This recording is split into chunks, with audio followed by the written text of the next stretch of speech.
team du portail Auto-entrepreneur. Nous savons que vous êtes beaucoup à vous interroger sur l'option du versement libératoire lors de la création de votre auto-entreprise. Nous allons donc vous rendre tout ça beaucoup plus clair avec cette vidéo. Lorsque vous lancez votre activité d'auto-entrepreneur, on vous demande de choisir votre régime d'imposition, à savoir soit l'imposition classique, soit le versement libératoire. Pour en savoir plus sur l'imposition classique, vous pouvez consulter notre vidéo sur la fiscalité. On vous met le lien directement dans la description de cette vidéo. Avec le versement libératoire, votre revenu imposable ne subit pas d'abattement forfaitaire et le montant d'impôt à payer est calculé sur un pourcentage de votre chiffre d'affaires et ce pourcentage fluctue en fonction de la nature de votre activité.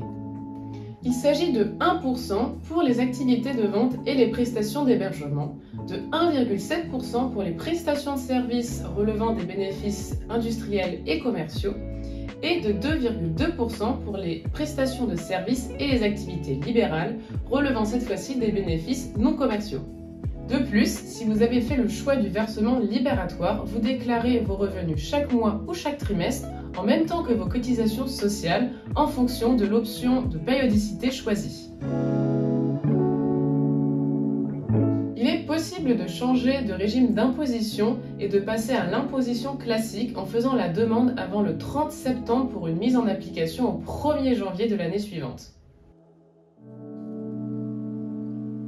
C'est l'une des questions qui revient le plus souvent et vous vous en doutez, il n'y a pas d'unique réponse. Tout dépend de votre activité et du chiffre d'affaires que vous générez.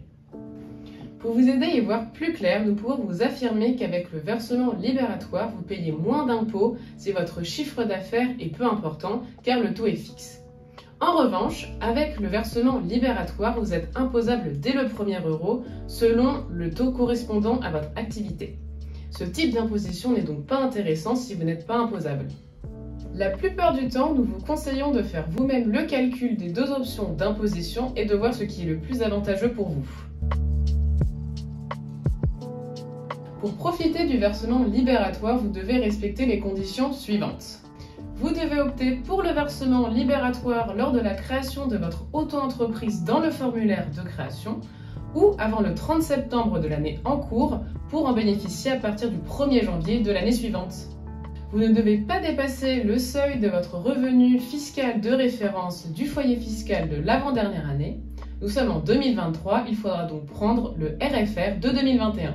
Votre chiffre d'affaires ne doit pas dépasser un certain plafond annuel qui varie selon votre activité.